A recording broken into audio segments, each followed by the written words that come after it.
EAGLES, Eagles.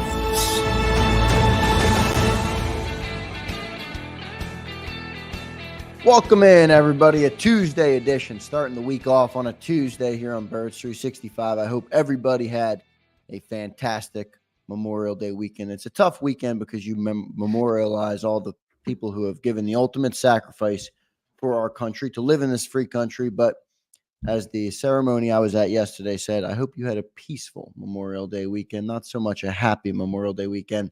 But Johnny Mac, well, good Tuesday to you, sir. Welcome back to Birds 365 this week. How you doing, man? Yeah, and we welcome everybody back, Zander, and I'm with you. I hope everybody had a peaceful, and remember, especially down the shore, we do a lot of work with our buddy Mike Gill, and there's a lot of issues down the shore. Yeah. Man, take a step back and realize what so many people have done for you to be able to have some fun, and that's what that weekend is supposed to be about. But as we get back to work, 100 days until the start of the NFL season, and that means 101 before Eagles, Packers, in Sao Paulo, Brazil. So moving right along, Johnny Mac. Yeah. We're getting close. Moving right along in this offseason. I want to welcome everybody in this morning before I ask you more about that. Jason, Bruce, Devontae, Joseph, Steven, Ian, SMD Eagles, Jason A-Team, Crowley, Twiz. We appreciate everybody being here this morning. Make sure you drop us a like. We are back for the week, so no more lull period on YouTube, on JAKIB Sports. So you guys will be seeing content all week long. And as always, we do appreciate you being here. Well, Johnny Mac, 101 days until the Eagles play some regular season football.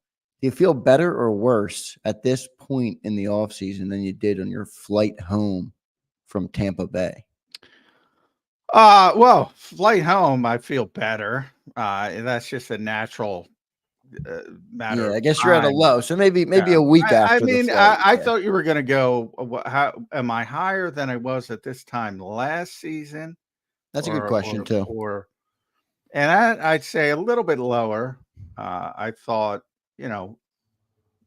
they had obviously they were coming off a Super Bowl appearance in an NFC championship, so they were obviously a very good team. The question, Super Bowl hangovers and all that kind of stuff, playing so late and all that kind of stuff, changing of the coordinators, a lot of question marks. But I think everybody looked at that team and said, especially on the NFC side of the bracket, they were going to be in a good position again. And they were right up until they weren't at 10-1. So I would say not as high if you want to go back that far, but much higher if you want to come back from the flight home from Tampa, which was a disaster of epic proportions. So maybe that's a little bit too low of a bar. Very top-heavy team. Wrote about that over the weekend. The starting 22, 11 on offense, 11 on defense looks certainly top 5 in the NFL. And then you start talking about the depth at certain positions and a wrong injury. And as Doug Peterson would always say, multiple injuries at the wrong position could really, really affect you. And that goes, injuries are obvious. We should all stipulate it. That can ruin anybody's season from Kansas City on down. And it starts with quarterbacks. It always starts with quarterbacks. So that's kind of built into the whole thing. You have to be healthy. But the Eagles aren't as deep as you probably would like them to be on paper. Yeah, it's an interesting question. I mean, everybody's all excited going in with Saquon, but you did lose Kelsey. You lost Cox. They're coming off that bad year. I mean, you could maybe argue the roster is not as good as it was going into last year, even coming off that Super Bowl run. But we'll get into that. John, in an effort to make our listeners the most knowledgeable Eagles fans in the world, we must hit on the number change. I know you hate numbers, but we will make our listeners the most knowledgeable Philadelphia Eagles fans in the world. Very important. Very Yeah. important. Josh Sweat switches his number again. He's now wearing number 19, which is a goofy number for an edge rusher. But I guess it doesn't matter if he produces. And Tanner McKee's going to switch over to number 16. Will Greer was wearing 16. No change from him yet, but we will see what he dons today. But I had to hit on that. That was the one thing that did happen this weekend. So Josh Sweat switching to number 19, which is a little goofy if you ask me. Well, they changed the rules a couple years ago, where you could wear. I didn't like it at all because you got people all over the place wearing these weird numbers. Yeah, I even thought Hassan Reddick in 7 was kind of weird. It grew on me. I got used to it, but it was and people get used to it. It's not that big of a deal, but yeah, I mean, for whatever reason, we'll talk to Josh eventually. I'm sure there's something in his background that involves 19, so we'll see why he wanted to change. But the NFL. Speaking of goofy rules, when they changed the rule and they allowed more liberal use of numbers, a lot of especially skill position players wanted to move numbers and they wanted to go in those, from 1 through 9 or now 0 through 9. They all wanted those types of numbers, and the NFL was forcing them to buy out the in-stock jerseys. So, right. So they didn't lose money on the switch number. Yeah. Yeah. In other words, if you had 200,000 jerseys sitting in the Fanatics warehouse somewhere, you had to buy them yourself to change numbers. Always the penny pinchers, the NFL. But yeah, it's changing to 19, so if that excites people. But I always warn the jersey people: stop with the jerseys. Buy throwbacks, because people are going to change numbers. They're going to change numbers, and this is, well, Josh as a rookie was 75, and then he moved to 94. He didn't have a lot of cachet, so you take what you can. And obviously, he'd like 94. Now he's going to 19. Yeah. And so, and Quinyon Mitchell, because I know first round picks, I'm going to guarantee that just pump the brakes on 30, before you invest in that, and see what happens, at least as you get closer. Maybe you get a season out of it. And then it might be they like a number that's with an entrenched veteran, and maybe that entrenched veteran eventually retires. A lot of moving, and I blame Michael and Kobe for all this, really, because, and let's be honest, 2 of the greatest basketball players of all time. But let's be honest, they did that to make more money with merchandising. It worked. It worked. Yeah. It worked. So it worked perfectly. But I'm just saying it wasn't, anything more than that. Let's put it that way. Yeah. Now, Kobe, namely, has 2 iconic numbers, 8 and 24. But you're right. I mean, it doesn't matter. As someone put in the chat, if Josh Sweat gets 19 sacks, I could care what number he's wearing. He will not get 19 sacks. I don't care. And Reuben Frank is the one who said it, and I said Reuben hit it on the head. I get it. I'm covering the game, and if you ask me, people get hyped up. Are they wearing green? They're wearing black? Are they this, that? 15 minutes after the game is over, I can't even tell you what they were wearing. That's a reporter thing, though, John, because fans do love it. I get it, though. I get where you're coming from. You're reporting on the day, those little things don't matter. But I will say they do matter to fans. That's why, of course, you talked about the money. That's why Jeffrey Lurie brought back the Kelly Green. Fans went nuts for Kelly Green. They wanted the Kelly Green merchandise. Oh yeah, Jody and I had a big discussion on that. Yeah, I mean, it's great if you like it. It's great, but understand they're picking your pocket. That's all. Yeah. So I am with you, though, in that if you're going to buy a jersey, you're best going with an old school or Randall Cunningham or somebody that's an Eagle legend that no longer will be changing numbers or changing teams or whatever the case may be. Johnny Mac, week 2 of OTAs this week. One, just give us the full schedule for the Eagles, and then give us when you're going to be down there and able to see your second OTA. They're back today. They're going to have an on-field OTA, not open to reporters. Then they'll take the day off. There's a cluster of 3, and then they're going to be on the field Thursday and Friday. Reporters, not official, but most likely Thursday. The reason they rarely they rarely when they have these OTAs and you only have to open one of them of the cluster to reporters. It's usually the second one because the first one, in this case, you have Memorial Day weekend, everybody's off and you're coming back. Right. And it's not what the Eagles call a green practice, which is a full go, which at this time of the year is, it is what it is. But still, they have differences in practices. And this is more of a ramp up because of the long weekend.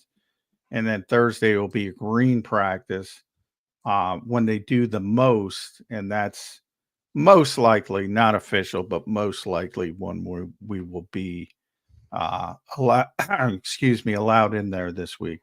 Yeah, so they're back at it for an OTA today, and then Thursday, Friday. We're hoping Johnny Mac is able to get down there on Thursday, get some more insight. I thought a lot came of a lot of people joke about it, how long you guys will be able to go down there, but we learned a lot about the team from just you guys being there one time compared to what we knew before. So sometimes I think fans take reporters and what you guys do for granted. It's nice to have you guys down there. It's nice to see what Johnny Mac is seeing, what all the reporters are seeing. So I'm hoping that John is able to do that again on Thursday. And then coming up, John, next week, next Tuesday to Thursday, is the mandatory mini camp? Mandatory mini camp, 3 full days. Every single one is open to reporters. So that's one. And that'll be the first one, first mandatory mini camp since Doug Peterson. Hasn't been one in the Nick Sirianni era. Number one, is James Bradberry going to be there? That's the biggest question. And we'll get, And, there's a lot of ways you can look at it. I remember going back to Evan Mathis in the Chip Kelly era, was, a heck of a guard for this team and, was having some issues. And that was when the Eagles moved on. At that point, they traded him because they didn't, you don't want an unhappy guy. It's easy to say, play out the clock with Bradberry. I say in a vacuum, that's the smart thing to do because he's a veteran player, is a savvy player. Mitchell and DeJean can learn from him. You get to camp, maybe somebody who's already weak at the cornerback position suffers an injury and says, oof, we need something. And you're able to get a day 3 pick for James Bradberry. That in a vacuum is the perfect situation. But it's real life. Do you want unhappy people around the workplace? He knows the writing's on the wall.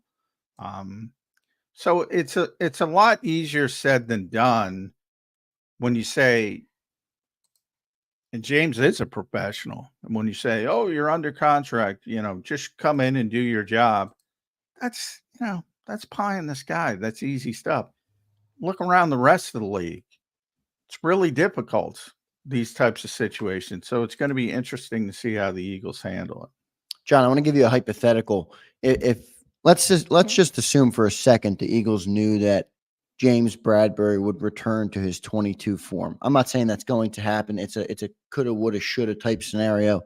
But if they did, even then, would they want him back on the roster? Like, I don't think his play has anything to do with this decision. I mean, if they could guarantee that, they wouldn't have drafted 2 corners. I mean, so if you want to rewind, I think they still might have. I mean, Bradberry's 30, Slay's 33. They probably would have drafted 1. And even though, maybe depending how the board fell the way the board fell. So yeah, they're probably going to draft a corner, but yeah, they're definitely not drafting 2. I mean, he was a second team All-Pro. Quinyon Mitchell may have a good NFL career, a really good NFL career, and never be a second team All-Pro. That is hard to do. The All-Pro teams are both conferences, Minimal numbers, obviously. Talking about 4 corners, not even 4 corners because it goes by votes. So it could be 3 some years if guys really stand out. It is really, really difficult to do. So if you're going to guarantee that level of play, the cornerback concern isn't nearly as great as it was. So that's kind of a difficult question to answer. But Mike Gill and I talk about that a lot. How many guys had career years in 2022, and it was just all over the defensive side of the football. And we said it throughout that offseason. It's very unlikely, even if Jonathan Gannon came back and was the DC and you had the same scheme and it didn't go wacky with Sean Desai and Matt Patricia. And if you manage to work things out with CJ Gardner-Johnson and you manage to bring TJ Edwards back, the assumption of them having the same year they had previously with 70 sacks, the number 1 pass defense. It's almost impossible. Yeah, it wasn't going to happen again. Wasn't. I mean, career years are career years for a reason. So, James has been playing for a long time. That was his best season. He's had other good seasons. And I've been on record saying I think he'd have a bounce back season under Vic, but at his age, it's, probably the right time for the Eagles to move on. Let's get to our first commercial break. We have a good 2 good guests planned for everybody today. So we have Bill Colarulo, 97.5 The Fanatic, formerly JAKIB Sports when he did his Philly Sports Power Hour. I know a lot of you guys in the chat like the Philly Sports Power Hour. So we'll have Bill Colarulo up in hour number 1 this morning, coming up at 8:20. So after the commercial timeout. And then in hour number 2, we'll have Jeff Kerr. Jeff Kerr will dive into the OTA week 2 with us, and we will break down some position battles, break down what we're thinking going into week 2. Just as Johnny Mac mentioned at the top, 101 days until the Eagles are playing regular season football. Fans, if you can believe it, that's not that far away. 101 days goes by in the blink of an eye. It already feels like we're already, north of 101 days past the end of the season. So we're well through halfway of the offseason, and we will be back before we know it. Let's hit our first commercial break. Coming up next, Bill Colarulo joins Johnny Mac and I on Birds 365. If you missed any of today's show on the JAKIB Media channel, listen to the podcast on your way home. Available on YouTube, Apple, and Spotify.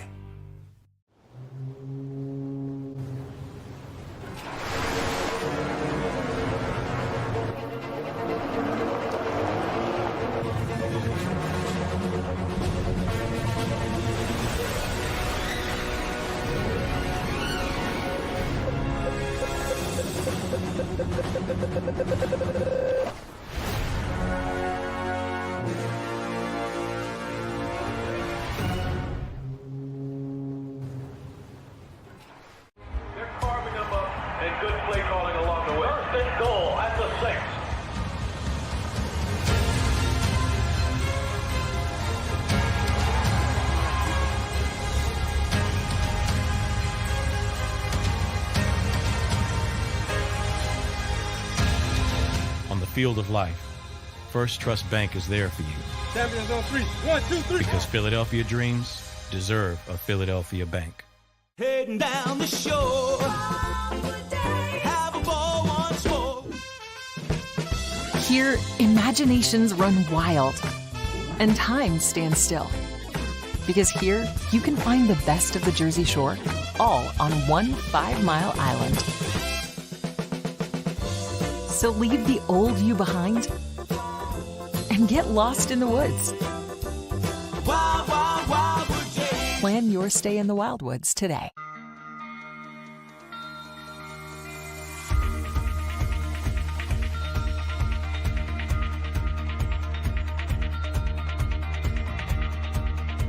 Hi, I'm Jim Muehlbronner, Managing Partner at Del Val Insurance Group. Give us a call. We're a local, knowledgeable agency, not an 800 number. Go Birds!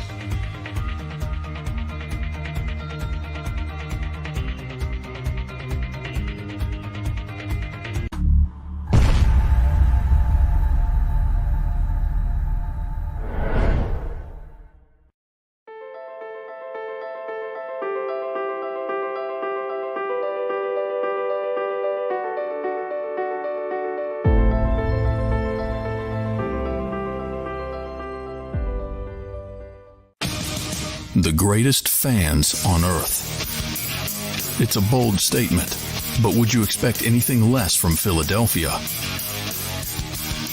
58 years of heartache creates a toughness, a grit, a resolve not found in most. Sure, our prayers were answered, but now that we've had a taste, we're looking for more.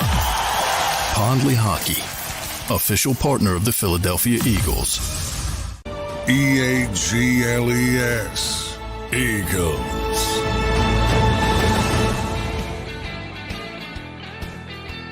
Welcome back in, everybody. Birds 365, joined now by Bill Colarulo. I hope everybody had a peaceful Memorial Day weekend, as I said at the top of the show, remembering all those who have passed for us to be able to sit here and talk Eagles with you on this Tuesday morning. But joined now by Billy C. Bill from 97.5 The Fanatic. Bill, how you doing, man? Oh, good. How you guys doing today? Doing well. Good to see you, Bill. See you in the studio. When are you on today? Always ask. 10 to 2 today, covering for a lot of people take off for Memorial Day. So yeah, I'm hosting 2, today. So. Yeah. You get a double shot of Billy C. Once he's done with us, you go over to 97.5 The Fanatic. Listen to him there. Memorial Day. Is this the last time I'm going to see you as a single guy, Bill? You have the weight of the world looks nothing. It's not on your shoulders. You're going to be a married guy. Yeah. I get married on Saturday, and then I'll be off to the honeymoon in Aruba. That's what I'm looking forward to. So that it's going to start great and it's going to finish great. That's what I'm going to predict with Bill Colarulo. So congratulations. I appreciate that. Yeah. I'm going to miss the mandatory minicamp, though. First one under Nick Sirianni. Yeah, first one. And we're 101 days from Sao Paulo, Brazil. Eagles, Packers. That's how close we are. Everything's creeping up. We're going to have a minicamp next week, on-field OTAs. I think everybody got to take a little bit of a pause, Bill, over Memorial Day and take in what went on that first on-field OTA. I'm going to go to Bill Barnwell from ESPN because Bill is in my camp and is kind of like, all right, might be the stick in the mud, but, let's pump the brakes here. He mentioned the offense and the way they built it. He mentioned the shocking nature. That might be a little bit too harsh of a word that the Eagles paid a running back, Saquon Barkley. Mentioned this 3.9 yards per carry last season, the significant injury history, the hit rate on second contracts for running backs is very low. You have all that, plus you lose Jason Kelce.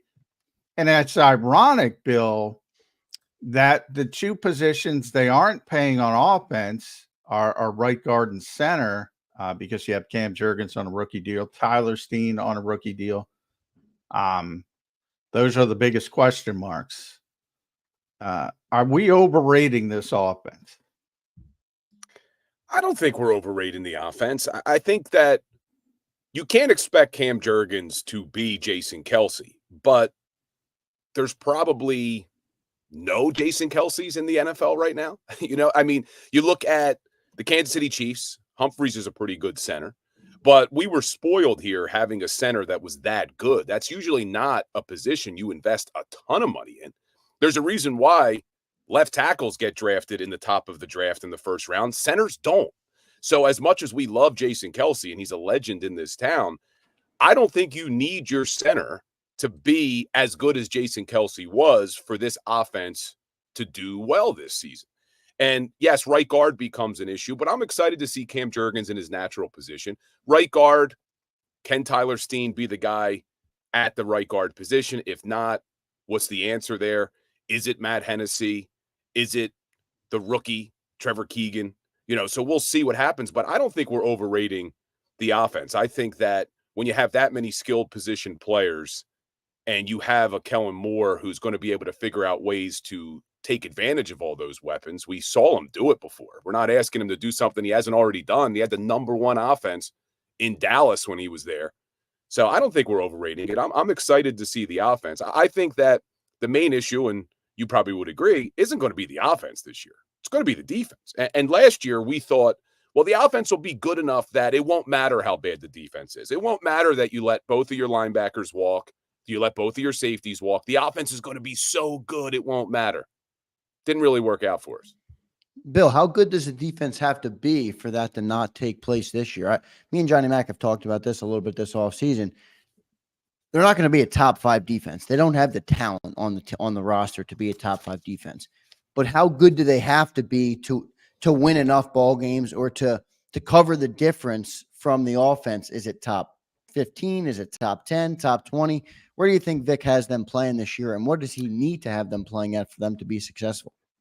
Well, history would tell us that they'd have to be top 10 to go to the championship game because they've never been to an NFC championship game not being in the top 10. Now, that may be a lofty goal to go from 30th to top 10. I would be happy if they could just finish in the top half of the league. If they could be in the top 15 of the NFL, I do think that the offense couldn't be good enough. But for me, I'm more concerned about the takeaways because you look at the 2022 team, and not only did the offense do a really good job of protecting the football better, the defense tore away a lot more. So you were able to finish as a +8 in the turnover differential department. Last year, with the offense turning the ball over, the defense not taking it away as much, you finished as a -10 turnover differential. So I could probably tell you nothing about last season. You could watch 0 games last season. And if I told you, hey, they went from a +8 to a -10, you would say, wow, probably not as good of a season. So I need to see this defense be more opportunistic in creating turnovers. And I think they've done a good job at adding pieces who can do. All Chauncey Gardner-Johnson has the ability to get interceptions, create turnovers. I think some of these young players will be able to do that. But I think a lot of it does start with our front four getting pressure. So we have to hope that Bryce Huff can be more of a every down back, that Nolan Smith can take that leap. But if these guys can get pressure on the quarterback, it'll have that ripple effect throughout the defense and what I hope causes more takeaways. Yeah, you know, it's interesting, Bill, because I agree with you. And you mentioned that would be a monumental leap to go from 30 to 5, but they went from 3 to 30. Yeah, if you want, good point. If you want to look at it from the perspective that's kind of amazing that they fell from 3 to 30. And I think you're right. I've kind of mentioned the only difference between the 2022 offense and the 2023 offense was the turnovers. Really. Yeah. In situational football, this shocks people all the time.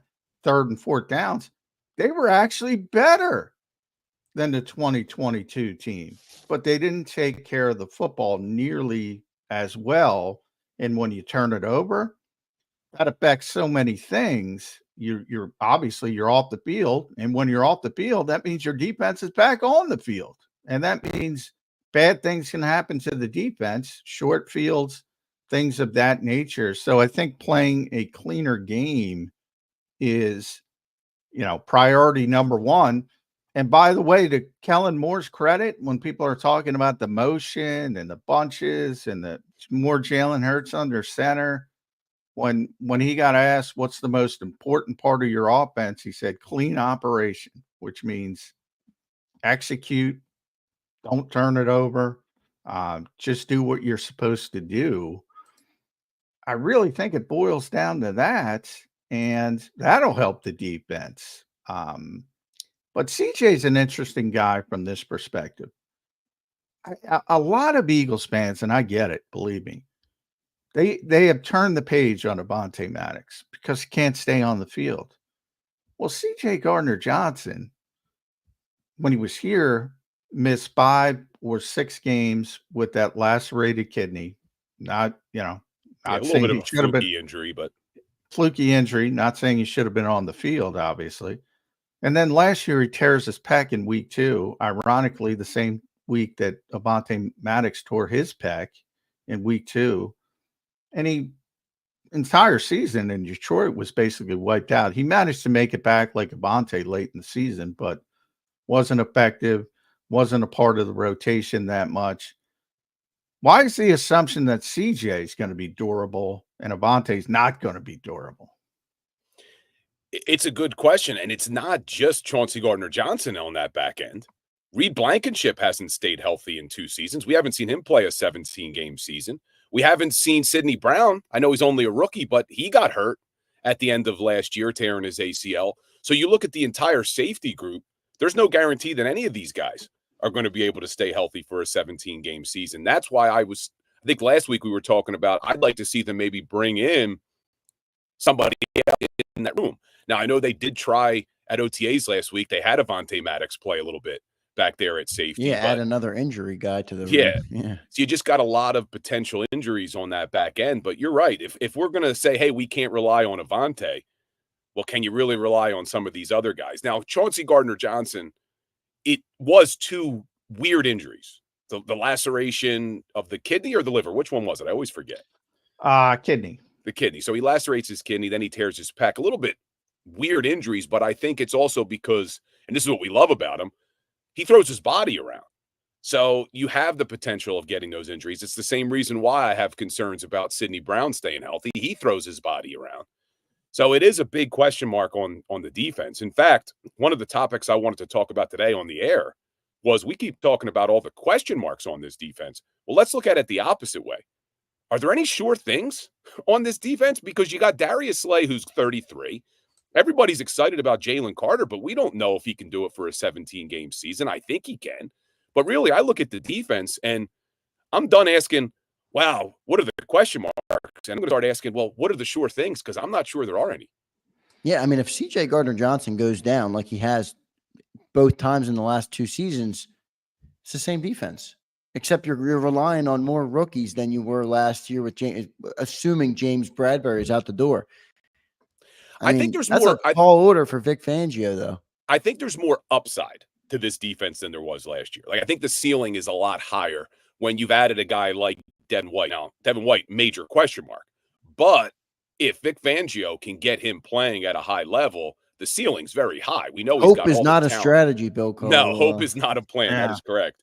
But if he can, but I do think the ceiling's a lot higher when you look at the players and the personnel on this defense compared to last year. Like, you looked at the linebackers last year in Nick Morrow and Zach Cunningham, Shaq Leonard.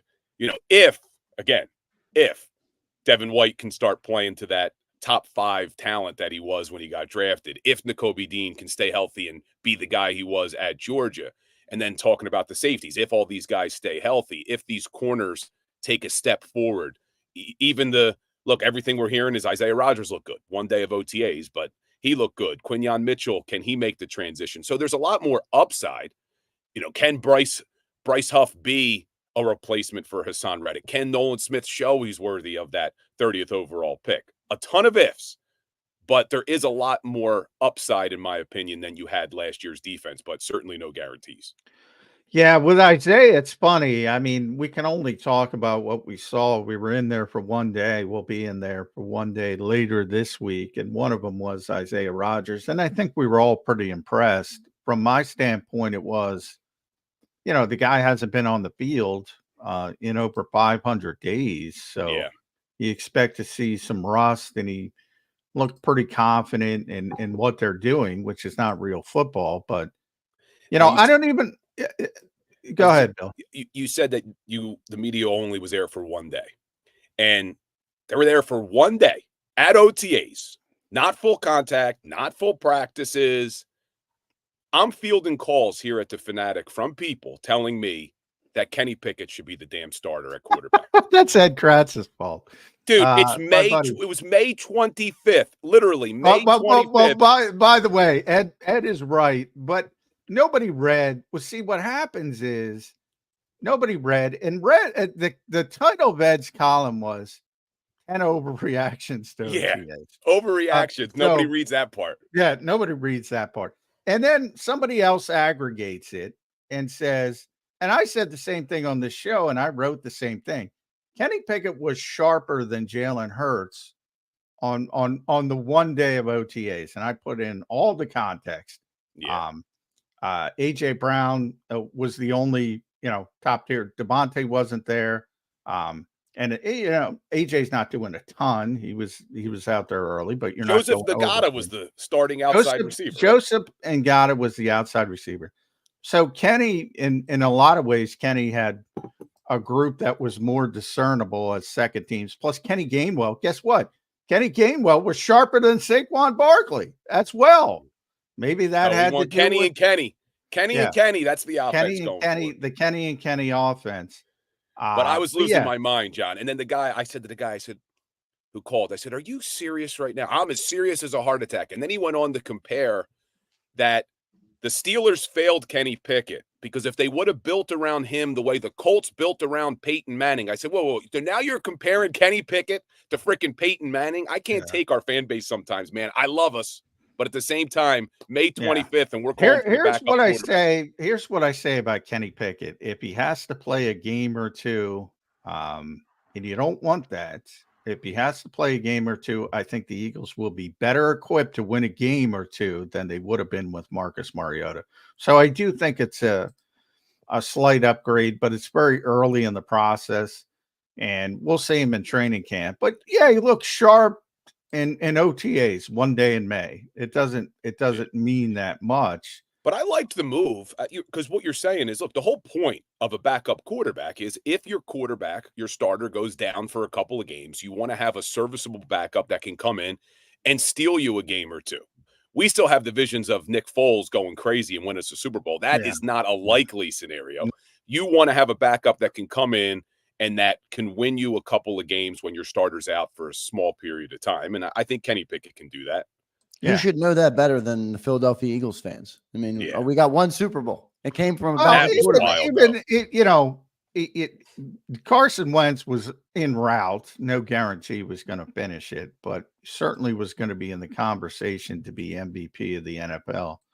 And you have people who watch that, and I get it. I mean, they won the Super Bowl. Nick deserves all the credit in the world.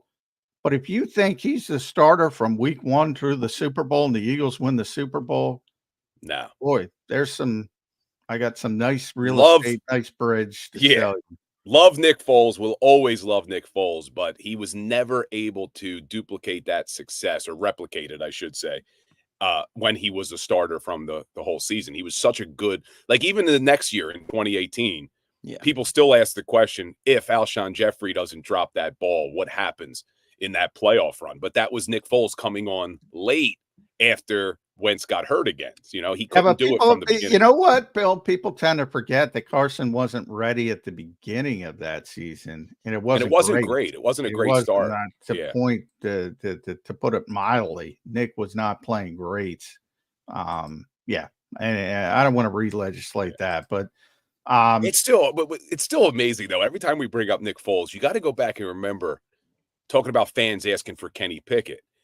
If you remember correctly, the end of the season before the playoffs start, Nick didn't look great in those 2 games, and people were calling for Nate Sudfeld. Fans wanted Nate Sudfeld to start the playoffs. To the point, Bill, that, and this was written about extensively at the time, and we all wrote about it. Doug said, we got to scrap everything. And he went to Frank and John DiPilippo specifically and said, find out what Nick is comfortable doing, and we got to rebuild this thing. And it worked out better than anybody could have expected. Yeah. What a run. Still incredible. Yeah. It really is, because, I wrote about that for some reason the other day. When you talk about injuries and you talk about winning a Super Bowl with a backup quarterback, the Eagles lost their best left tackle. It was not Jason Peters. It was Halapuli Bati. They lost their best linebacker, Jordan Hicks. They lost their best special teams player, Chris Maragos. Who else am I forgetting? Sproles got hurt. It was unbelievable. Darren was always hurt. So, but to an extension late in his career. And we talked about it with Doug, and that's when Doug said, it's not necessarily injuries at a particular position. It always hurts. But if you're at the same position, that's when you're really in trouble. You can kind of persevere, not to that degree. If you would have told me the Eagles won the Super Bowl with a backup quarterback, I would tell you you're crazy.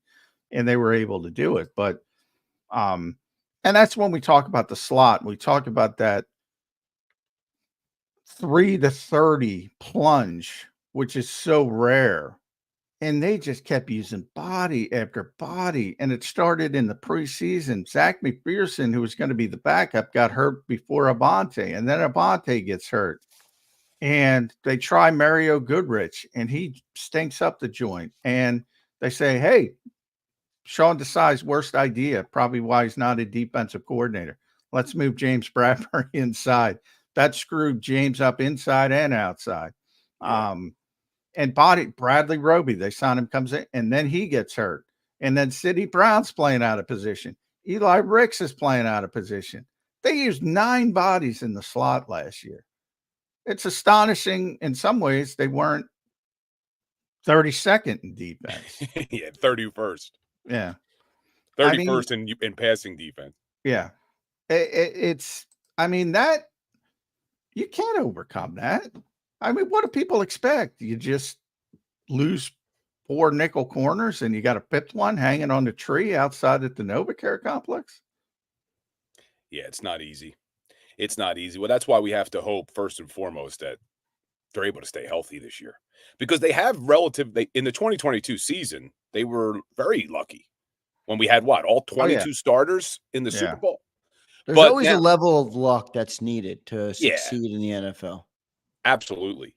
Absolutely. But yeah, hopefully these guys on defense, we need a couple of things. We need them to stay healthy, and we need them to take a massive leap forward in skill set on a lot of these guys. We haven't seen it yet. We haven't seen Nakobe Dean yet. Even if he's healthy, even if Nakobe Dean's healthy for 17 games, I'm not ready to say, yes, he's going to be the guy he was at Georgia. We haven't seen that yet at the pro level. No, I think even if Nakobe Dean is healthy, he's not going to be that. That's just my opinion, but I haven't seen anything from him, and I'm not going to bank on that. But Bill, you talked about staying healthy. Me and Johnny Mack have been talking about this for a while. Devontae Parker retires last week, and it kind of highlights, boy, if A.J. Brown or Devontae Smith, if one of these guys happen to go, I'm not talking about wide receiver 3 in the slot.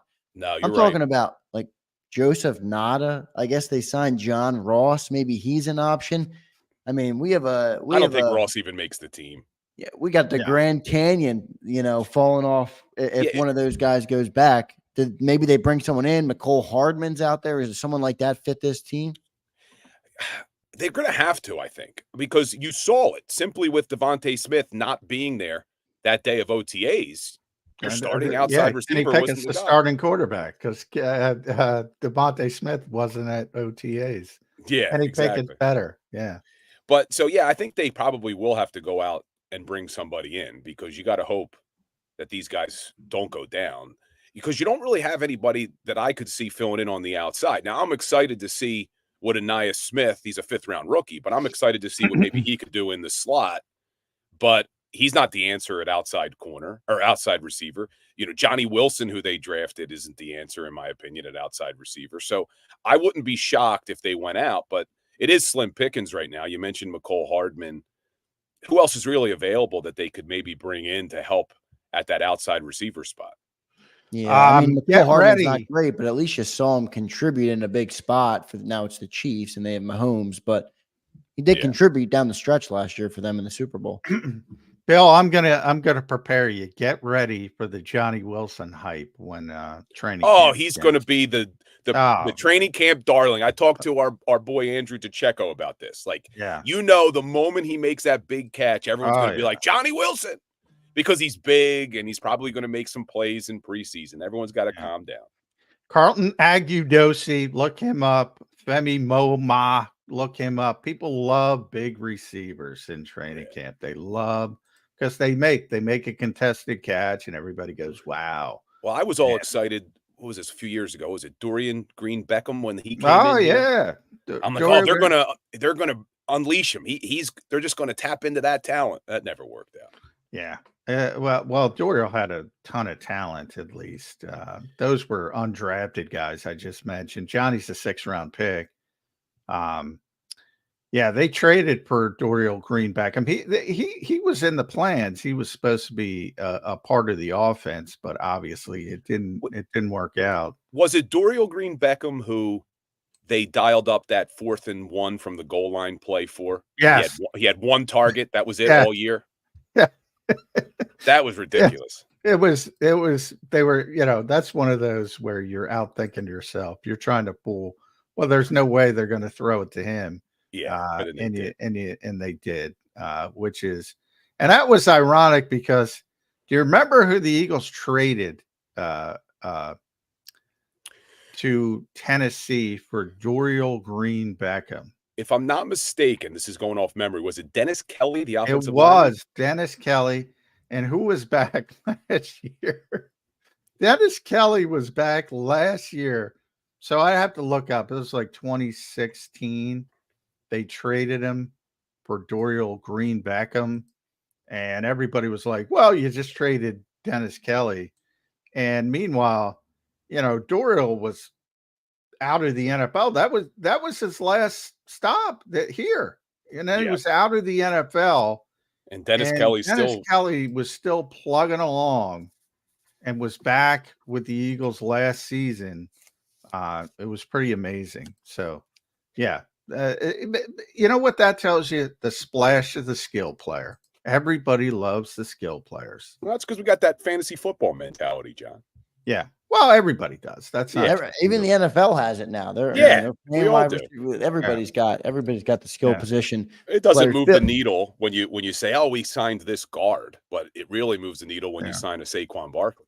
Yeah, I mean, and it really has moved the needle. That's kind of my point. That's why I started this conversation with Barnwell, who wrote. It's like it really moves the needle, and it's like. All the hype is centered on this one guy. Well, look, the Eagles know what they're doing, John. So leading up to free agency,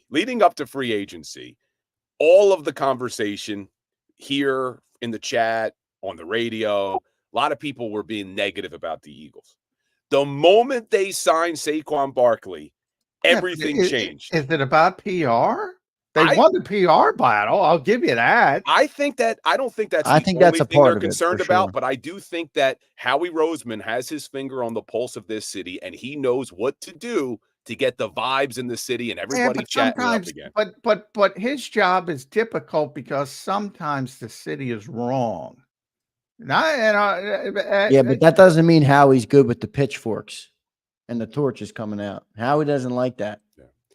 But look, and I'm not saying that the Saquon Barkley move was just a PR move. It turned out to be a good one, a good PR move. But what I liked about it, and I think we've talked about this before, is when you got receivers like Darnell Mooney getting the amount of money that he got from the Atlanta Falcons, it didn't make sense for them to go out and spend that type of money to bring in a third wide receiver. Instead of what they did is they spent that money on a Saquon Barkley and basically looked at it as we're adding a third weapon to this offense, as opposed to we're going to overpay for a Darnell Mooney who, I don't know, what has he had? The best season he's ever had, like 400 yards. I couldn't believe he had one big season. Did he? But it was like now. It was like 2 years ago. I was shocked because Mooney was a guy.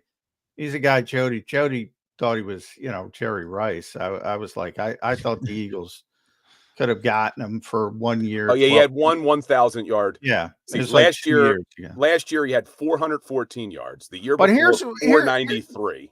Here's what it tells you. Even when I always call it 20-point score on a bad NBA team. Somebody's got to score 20 in the NBA. Worst team in the NBA, you got to have a score. Somebody's going to score. Yeah, that was Darnell Mooney on the Bears that 3 seasons ago, whatever it was.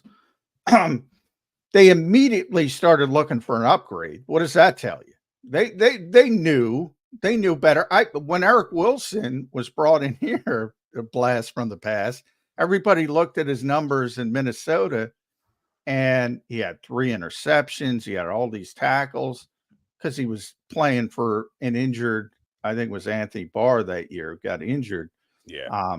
And he played on a really bad defense, and he made some plays. And I said, this guy's not good. And Eagles fans figured that out pretty quickly. And they gave what? They gave Saquon 3 years, $37 million, right? Yeah, it's not even about the contract for me. But what I'm saying is Darnell Mooney got 3 years, $39 million. So I would much rather put that money into Saquon than a third wide receiver with that skill set. I see what you're saying, Bill. They're dropping the position out of it and saying Darnell Mooney, Saquon Barkley, what player makes a bigger difference on our team? Look, From that perspective, I understand. I generally give Howie Roseman, people listen to me all the time now. I think generally he makes really good decisions. Generally, I understand his thought process. I get all his spin. You know, I heard the weapon stuff. I heard the market correction stuff. Bottom line is he helped create that market. And everybody followed in his footsteps because he was right. Yeah. And now he's doing a 180. Yeah, I think Zander's right. The pitchfork's got to him. And that's definitely. And I go back to Barnwell because people think I'm hating on Saquon Barkley. First of all, Saquon Barkley's a tremendously talented player. All indications, I've talked to him twice now. He's one of the best guys in that locker room. He's going to be a leader. He's a great player, but that doesn't change the on the field stuff. And nobody was scared of that New York offense. And you can blame blame the supporting cast and everything else. But this is Barnwell. This is not me. This is Bill Barnwell. So direct your hateful emails to him. So much of what Philadelphia has done this offseason feels like a reaction to what went wrong down the stretch during its brutal end to 2023. In other words, reactionary. You can't be reactionary. Their thought process on the running back position has proven to be the correct one. And they were reactionary about it because of what happened down the stretch of last season.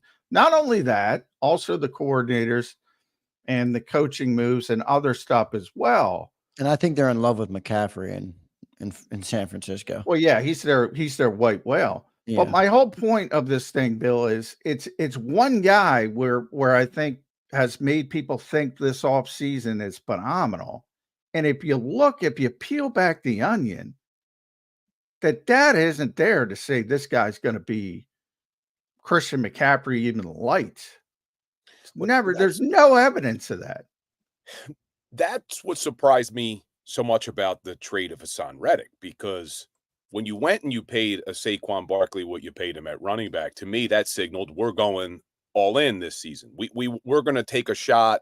We're going to pay a running back a ton of money who does have an injury history because we're going all in. But then you turn around and you trade Hassan Reddick. And I thought once they traded Reddick, I'm still waiting for news that the New York Jets gave him this big new contract extension. And we haven't seen that yet, which is blowing my mind as to, well, then why did we have to trade Hassan Reddick? Why did you have to trade your best player? Now I'm going to. Yeah, now you're not allowed to ask Howie about it too, which drove me nuts. No. Well, he was unfair we asked him about it. Unfair, and he almost put up a stink like, "Hey, don't ask me about that." Well, yeah, because the guy said for a conditional pick. Well, it wasn't conditional. Well, we understand it wasn't that. It was a true conditional pick, meaning you're getting one. But we gave up our best player on defense for a 2026 draft pick, and we're not allowed to ask the general manager now what the thinking was? Now I'm going to defend Howie from the perspective of he was unfair. That was Dave Uram. He should have answered the question, and he answered the question. You know, he's talked to us about it numerous times. But in the case of Hassan, I get it from your perspective, Bill. You're saying he hasn't gotten the rework deal with the Jets. Maybe he won't. But the Jets, and this happens all over the NFL, the Jets in Hassan Reddick's mind are not the Eagles. In other words, he didn't wreck the NFC Championship game for the Jets. He didn't have 30 and a half sacks in 38 games for the Jets. He did that for the Philadelphia Eagles. Yeah. And they signed Bryce Huff for $17 million a year, and he's making $15 million a year. He's not playing on the final year of his contract here. He might have to do it there, but he ain't doing it here. There is no way you can bring him back and pay him less money than Bryce Huff. No, absolutely no way. And I think really they should have given him an extension and given him a little more money. I would have been completely okay with giving him an extension, giving him a little bit more money. When they signed Bryce Huff, I was excited, but I said, I'm excited if you're pairing Bryce Huff with Hassan Reddick, not to replace Hassan Reddick. And that's essentially what they did. And we've seen this before. I mean, you look at the Chicago Bears last offseason, they went and said, here, you want our starting linebacker from last year? We got him in Nick Morrow, and they went and signed TJ Edwards. So the Jets were willing to let Bryce Huff walk out the door, and they think they've upgraded to Hassan Reddick.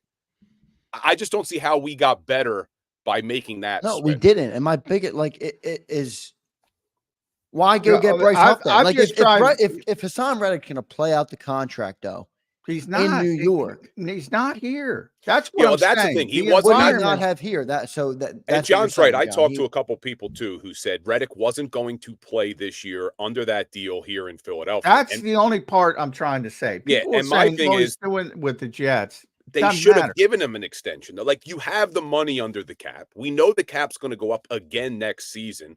I think you could have made Reddick happy, given him maybe a 2 or 3 year deal, give him a little bit more money. And I think it would have been worth it because, especially, I know some people are saying, well, he's 30. Edge rushers can play as they're older. We're seeing it with Brandon Graham. He had his best season 2 years ago at 33, 34 years old. So I'm not as concerned paying an edge rusher who's 30 years old as I would be paying a James Bradberry or Darius Slay, because the corners, you could see when they lose a step, it could be over. Yeah, I was just talking specifically to the people who say he's playing under that contract with the Jets. He might, but he wouldn't have played under it here. Simple as that. All situations are not the same. So as long as you acknowledge, well, yeah, they had to tweak his deal. They had to give him something. They had to put him up above Bryce Huff. I'm okay with it because, yeah, I'm with you. It's very unlikely Bryce Huff is going to hit the ground running and be as impactful as Hassan Reddick. And that's the Eagles. That's up to their evaluation. It's not only about Hassan Reddick. That's what also pissed Howie off. Is about, it's about Nolan Smith. He's got to get better. Yeah. It's about Bryce Huff. It's about Josh Sweat. He's got to get better than what he Sweat's was in a last contract season. year. I mean, Sweat, Yeah. if he has a good season, he's gone. Number 19, Josh Sweat. What is that? Hideous. Yeah, terrible. They should have told him no. No, you're not doing it. Yeah, I don't know why he did that. Everybody make sure you follow Bill on Twitter, though, and all his social medias, not just Twitter. Bill is, if you're an Instagram guy, Bill is excellent on Instagram, his YouTube channel, his Twitter account, even his Facebook. So Bill is a social media savant. Trying, man. They got me on the air so much, I haven't been able to post as much as I like. Yeah, but anybody, if you're out there on social medias, make sure you do follow Bill. Bill, 10 to 2 today, right, on 97.5? 10-2, I'm going to be joined by Amy Fadul's co-hosting with me today. So I like Nice. Amy. She does a good job. Love Amy. Amy's great. We've had her on JAKIB a bunch, and she always does a good job for NBC Sports and 97.5. So good stuff there. Bill, thanks for joining the show, man. We appreciate you being here.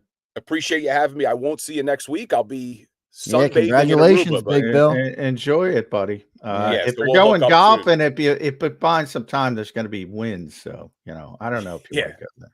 Always wind. Yeah. So, all right, boys. I appreciate you. I'll talk to you soon. All right, Bill. Thanks, man. There's Bill Colarulo. There's Bill Colarulo joining the show. We appreciate Bill joining. About to be a married man on Saturday. So we thank Bill for coming on just a few days in advance of his wedding. We're going to have Jeff Kerr coming up in hour number 2. Johnny Mac and I will come back after the commercial break, put a couple little preview of the week, of the week 2 of OTAs. Eagles are back out there today. Johnny Mac won't be back there till Thursday, but got to be something Johnny Mac is looking for. So we'll talk to him about that coming up next on Birds 365. If you missed any of today's show on the JAKIB Media channel, listen to the podcast on your way home. Available on YouTube, Apple, and Spotify.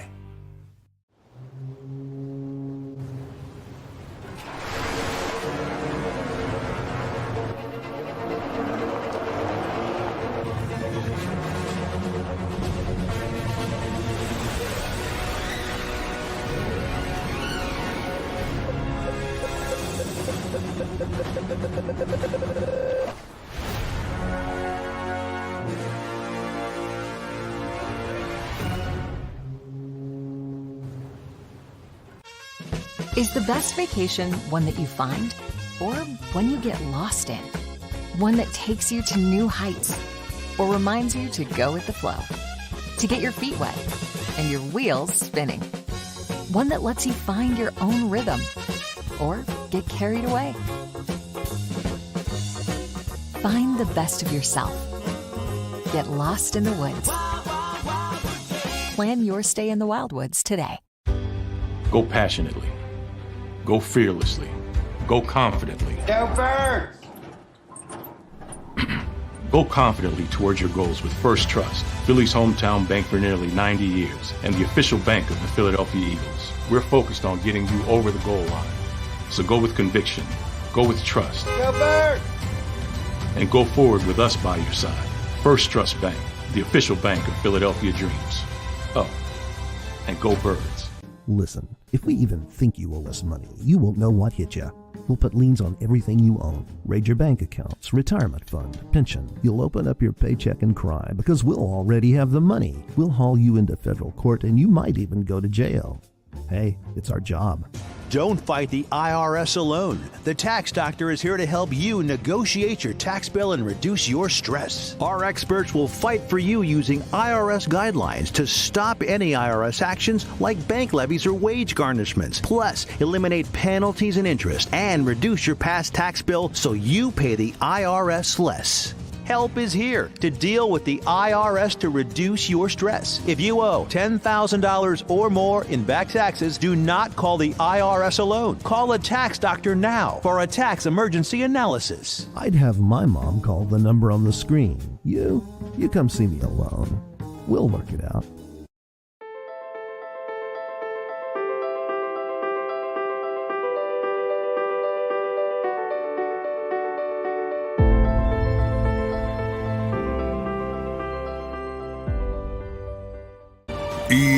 EAGLES, Eagles.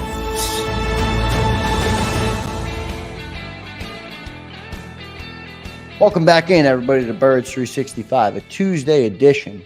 Starting the week off on a Tuesday feels a little odd, but I hope everybody had a peaceful, long weekend, long Memorial Day weekend. Johnny Mac, we're prepping for week 2 now of OTAs. We talked about it last week, some good position battles. We talked a lot about the wide receiver.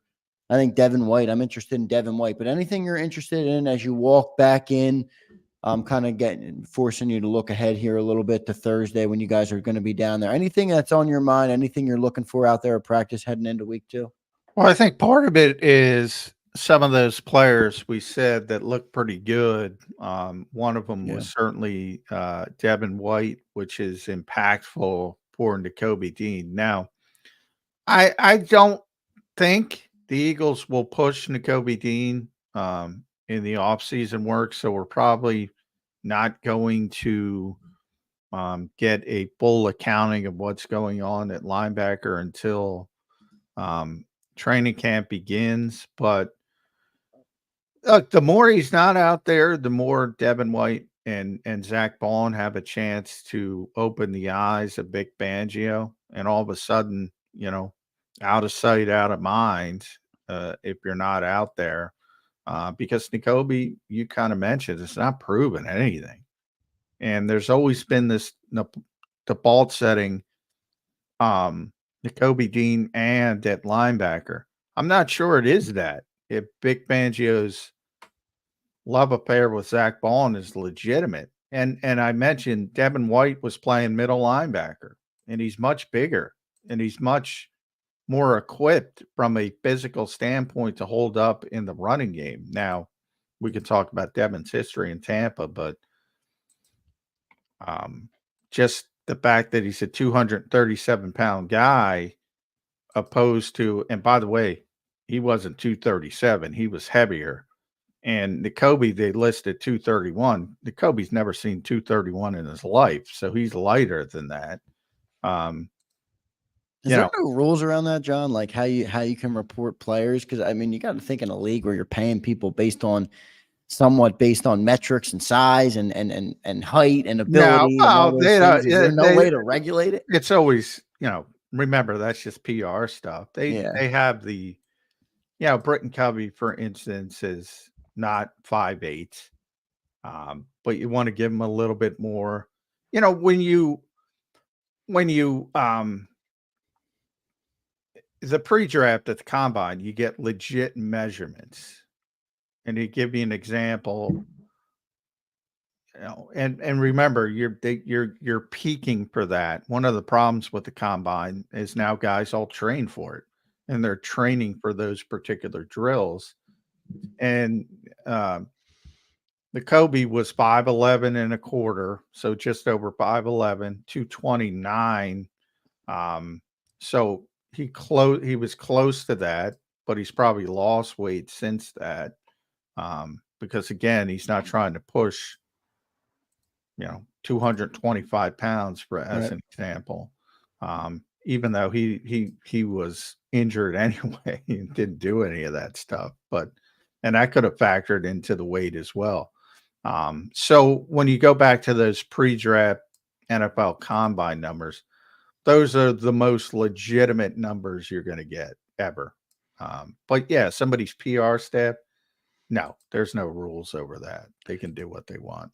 John, Devin White is interesting to me, and I don't know the right word to explain this, but he's interesting to me because if he does perform, I'm not saying he's going to, I'm not projecting he's going to return to the guy that was drafted 5th overall, but if he can perform at a competent level, I think the incremental gains for the defense are bigger there because of who's on the roster than they would be. Like, even if Bryce Huff plays great, for example, well, you had Hassan Reddick last year. You had a pretty highly effective edge rusher, highly productive. Versus if Devin White can step up, that linebacker crew is going to become that much better, which in turn might have a big impact on the overall defense. Is that fair to say? Well, I mean, if he plays well, yeah. I mean, that's going to be a big break. It's a big jump, right? Because there's nobody at linebacker. So if Devin White can play like Devin White, that we're all hoping he can play like, that would be a pretty good linebacker. Well, again, expectations factor into this. I'm not sure what people are expecting. Yeah, you don't seem to be sold that he's going to be a good linebacker, even if he does play up there. Well, he's played 5 years. He's a good linebacker for a stretch of games. If you want to extend it to 5 stretch, and he had one season where he had 9 sacks, which I know will excite Eagles fans, but the Eagles don't blitz. This scheme is not built on blitzing.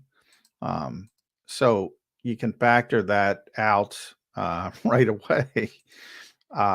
And no one doubts his ability to go straight ahead, run, athleticism, just what I was talking about, those combine numbers. The reason why he was the 5th overall pick is because of how athletic he was.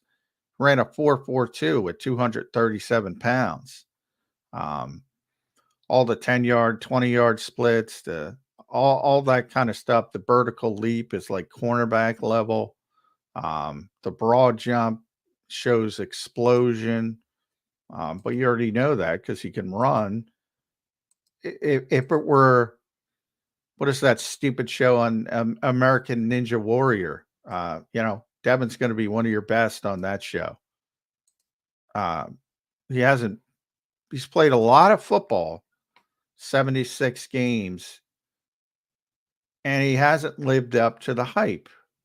And he's generally been with for a long part of that time, a very good defensive coordinator.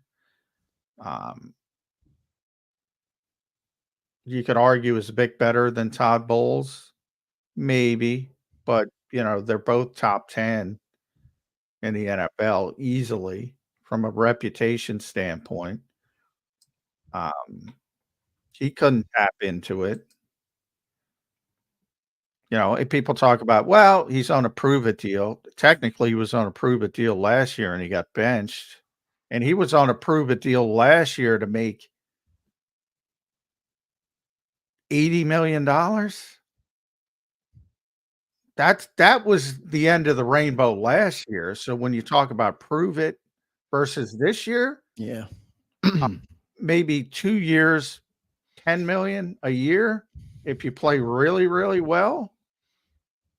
So I don't think this year's I know everybody's saying it's the prove it year for Devin White, but to me, that was last year. Like you said, like you had the chance to make a humongous, potentially $80 to $100 million deal. Now you're playing on a 1 year, $3.5 million, and maybe you'll get 10 mil after the year. Yeah, that's a fraction of the contract you could have got on your real prove it year. Yeah. So I don't, can he be better than Zach Cunningham and Nick Morrow? Yeah, sure. Why not? You think Cunningham comes back, John? He's still out there. I just wonder if they're looking for another body and they would go that route, because I actually thought he was somewhat serviceable. I didn't think he was an awful player. Well, I don't think Nick Morrow was awful. There was times that Nick Morrow was great. Remember the game he had like 3 sacks or whatever it was? And then there was times when he was pitiful, the problem with highs Nick and lows. he was exactly that. His good games were really good, and his bad games were really bad. And you need a little bit more consistency, to say the least. But I'm trying to look at his PFF numbers. I think Buffalo signed him. I got to look at Buffalo. Yeah, it was 36th in the NFL. 36th, Nick Morrow. And I'm trying to see how many. Doesn't sound awful to me. No, I mean, it's not great. It's not top tier, but it's not. Well, if you think about it, most teams play 2 linebackers, so you have you have something on them. 64 starting level linebackers, and he's 36th. That's not terrible. And overall, that's where I don't like PFF. Like, and I'm actually not a PFF hater like some people are, but like, come on, was Nick Morrow better than? And by the way, Devin White was number 80 of 82. But if you watch the film of Nick Morrow, he wasn't a terrible player. Is all I'm trying to say. Devin White was pretty terrible in Tampa Bay. Is he pissed off? Could it be? There's a million reasons. But just defaulting back that he's a better athlete than Nick Morrow doesn't mean he's a better football player. He better be. He better be, but it doesn't mean it. Yeah, we talked a little bit about it on, not me, but I listened to Dan talk about it on the National Football Show on Friday, where, a player who has that type of athletic ability, maybe the business of the NFL kind of got in the way of it, where the locker room, the coach, the contract, all those things. I'm not saying that's true or it's not true, but a guy of that caliber who didn't play up to it, I'd like to see him maybe start from ground zero again in Philly and try and channel that and not worry so much about all the other crap, Yeah, I mean, look, there's a chance he's going to be better than he was last season. He's got to be a lot better than he was last season for this to be for this to work. I mean, he was benched last year for I think an undrafted free agent, if I'm not mistaken. Yeah, I mean, it wasn't great, but it wasn't great for about 3 years in Tampa. Yeah. Like, it wasn't like it was a short time. And yeah, I mean, people, but you see him in OTAs and he's running with Saquon Barkley. Well, the athletic ability is there. I don't think anybody's denying that. He clearly has the athletic ability, but does he have the instinct and can he put it together to be an effective NFL linebacker? I guess that's an entirely different question. Yeah. So there's this guy, his name is Kent Lee Platt. If you want to follow him, it's at MathBomb on Twitter X. And he created something called RAS, Relative Athletic Score. Yeah, I've seen that. The RAS I've seen. Yeah. So basically what it is, and NFL teams have been doing this forever. They look at combine numbers that we just talked about a little bit, and they grade them against other players from those positions in history and come up with sort of a template of what you need to be successful, or what projects success greatest at a particular position. And Devin White's at the top of that list. There's a perfect example. The Eagles, Kent just did all the offseason rosters rated by relative athletic score. Indianapolis was number 1. Eagles were number 2, which tells you the Eagles have been ahead of the game when it comes to this kind of stuff since, Joe Banner and, Alec Hallaby got here 16, 17 years ago. So they've been doing this stuff for a long time. And if you look at the other, Indianapolis is number 1, Shane Steichen. The Jets are number 3, Joe Douglas. Jacksonville's number 4, Doug Peterson. Giants are number 5, Brandon Brown's there.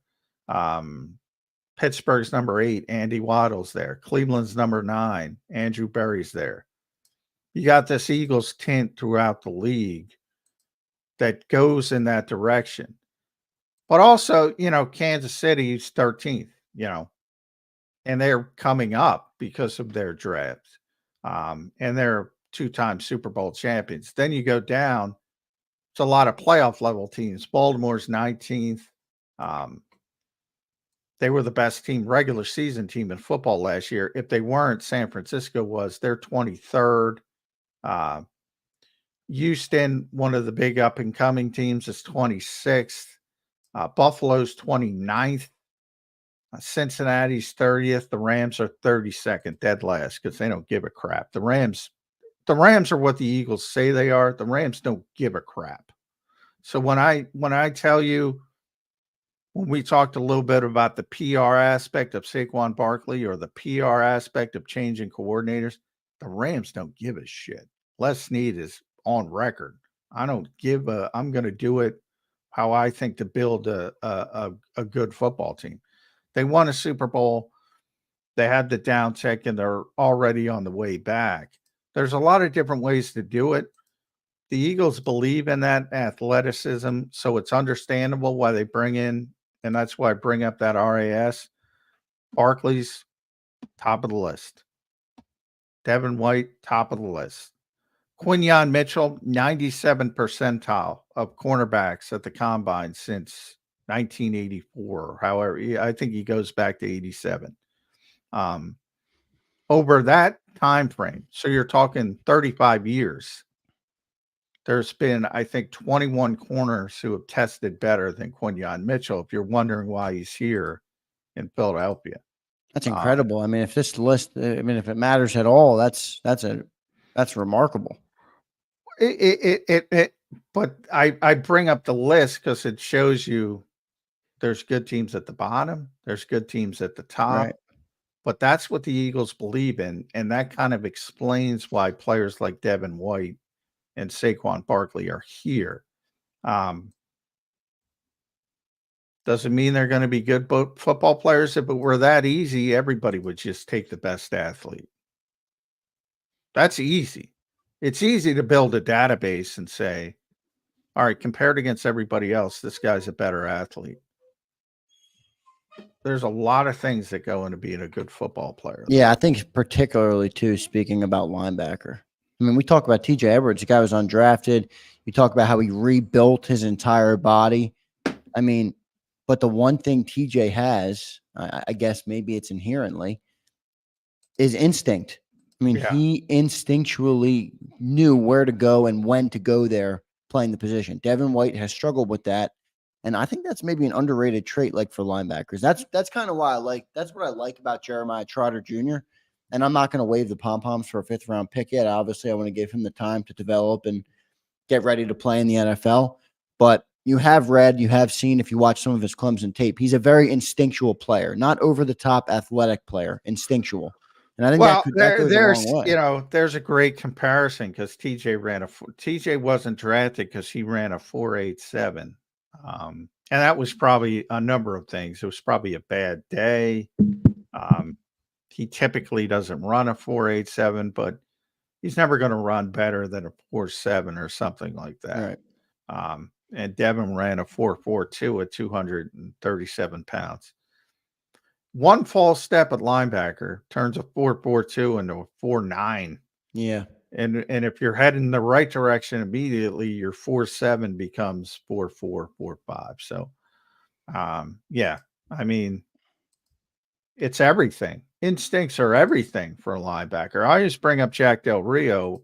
Couldn't run a lick. One of the best nickel linebackers I've ever seen, because he just understood zone coverage. He knew where to be, and he made a beeline to where he was supposed to be. And he played in Tony Dungy's cover too. He was spectacular.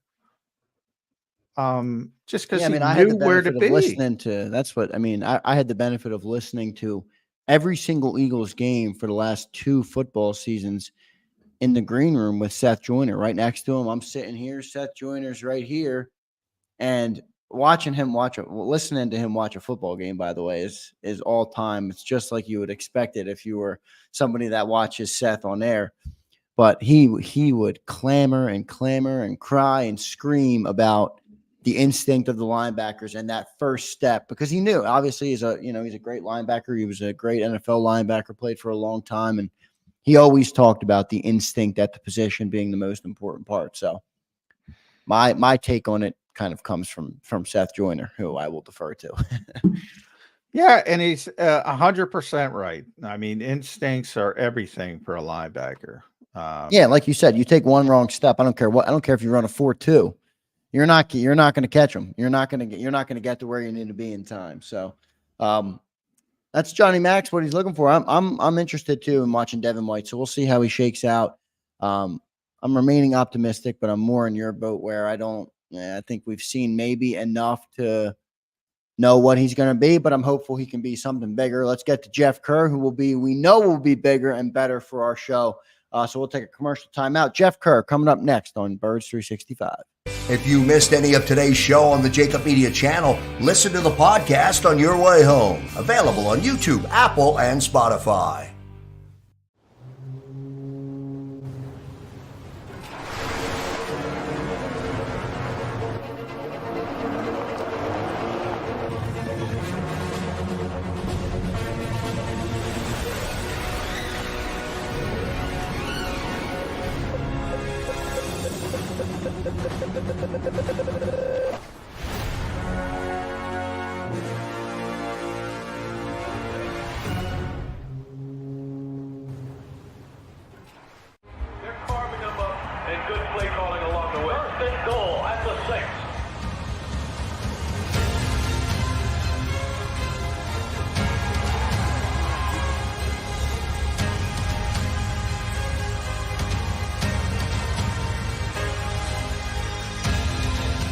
Field of life, First Trust Bank is there for you.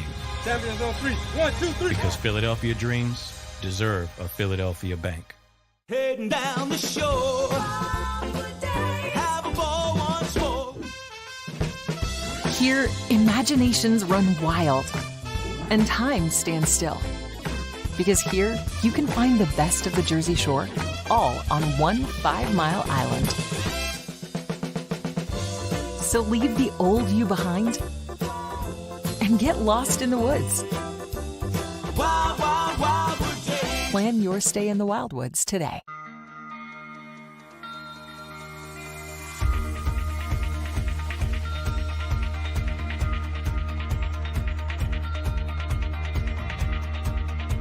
Hi, I'm Jim Muehlbronner, Managing Partner at Del Valle Insurance Group. Give us a call. We're a local, knowledgeable agency, not an 800 number. Go Birds!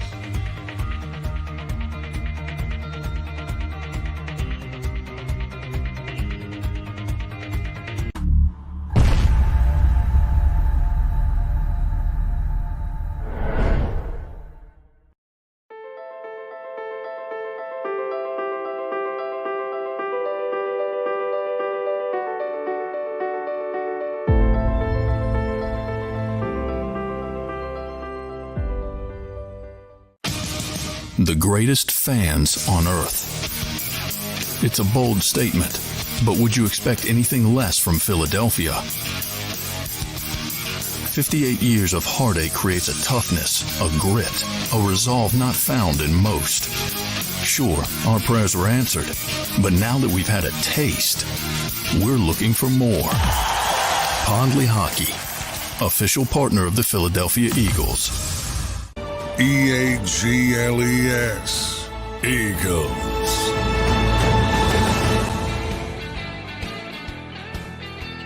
Welcome back in, everybody, to Birds 365, a Tuesday edition of Birds 365 after our long weekend. Joined now by Jeff Kerr from CBS Sports. Jeff, welcome to the show, man. How you doing after a nice long weekend?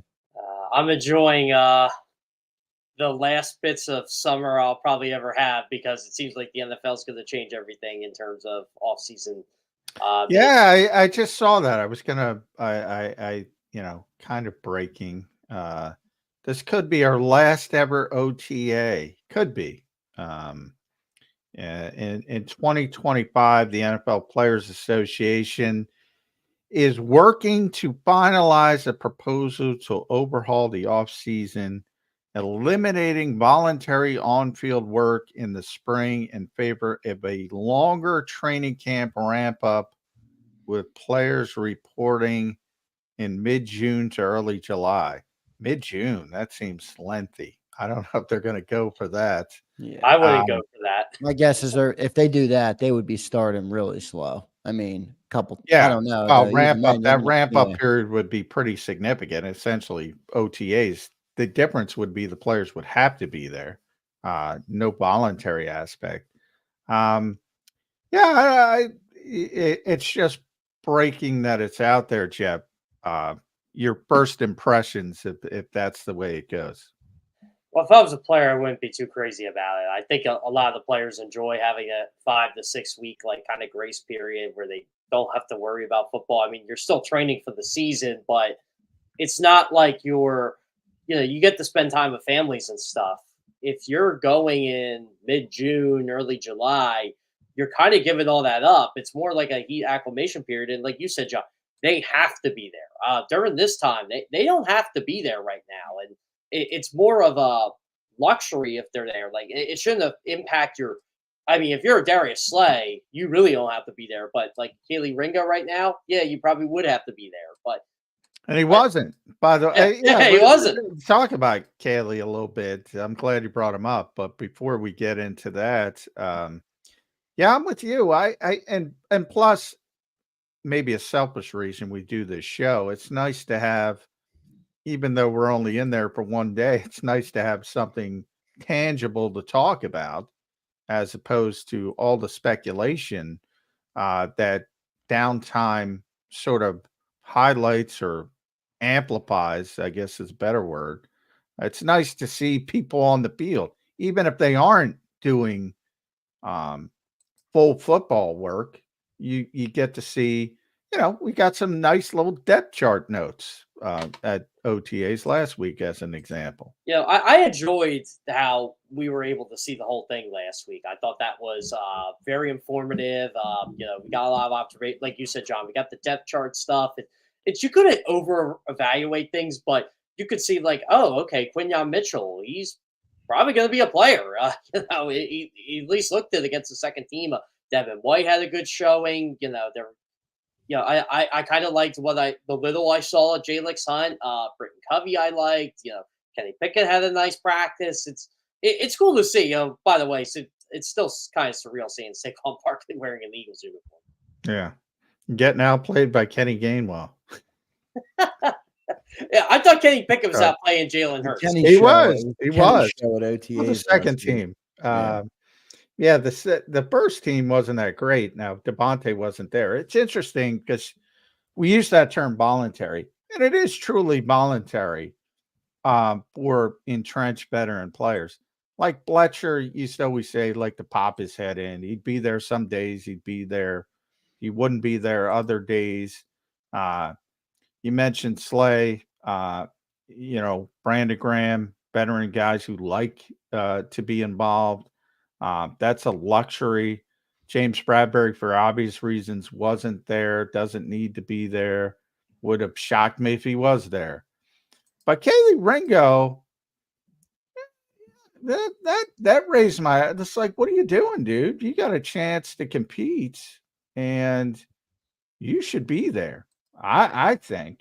Is there any reason we've heard why he wouldn't be? Like, I don't want to make an assumption that maybe something went happen in his family or whatever the case may be. But if you just missed a miss, especially at that position when you're a second-year guy trying to fight in a 13 cornerback room, I don't understand that for the life of me. That's why I kind of limited it to, okay, well, maybe he does have something going on in the family. Yeah. I mean, he might have been there all the other practices. We just don't know. But, from what we got to see, it's, okay, Isaiah Rodgers had an opportunity to impress, and impress he did. And, maybe I'm maybe I'm overreacting to Isaiah Rodgers here a little bit, but I think he moved it back up the depth chart just based on one practice. Yeah, well, I mean, he got an opportunity because Bradberry wasn't there, Ringo wasn't there, Ricks got hurt early in the practice, tweaked something, and all of a sudden he's starting, hasn't been on a football field in 500 days, whatever it was, when he got injured at the end of his tenure in Indianapolis, and he looks sharp. That's what I said. Guys look sharp. Kenny Pickett looks sharp. Doesn't mean he's better than Jalen Hurts. Isaiah Rodgers looks sharp. Devin White looks sharp. Kenny Gainwell looks sharp. Britton Covey looks sharp. Anybody I'm missing, Jeff? You named most of the guys. Oh, Quinyon Mitchell. He looked pretty. Quinyon looked very sharp, especially for a rookie. You know what? I actually thought Will Shipley and Cooper DeJean looked pretty sharp, honestly, for two. Cooper. I thought Will struggled. He was fighting the football as a pass. Oh yeah, you know what? He had that drop. That's right. Yeah. I remember I put that. Oh, he also had the bobble too. And he brought it. He caught it, but that's not what you want from you. You want to catch the ball cleanly. So I think he's going to have some ramp up because he had a lot of drops at Clemson. But yeah, those were the players. Cooper, and you could tell they think Cooper's capable of handling a lot. Starting him at nickel corner, moving him outside. So they think he's going to be very versatile. Quinyon and Slay talked about his off-ball coverage, his, basically eyes on the quarterback. He's tremendous at that. And he has a natural instinct for it. So all positive signs with Quinyon Mitchell as well.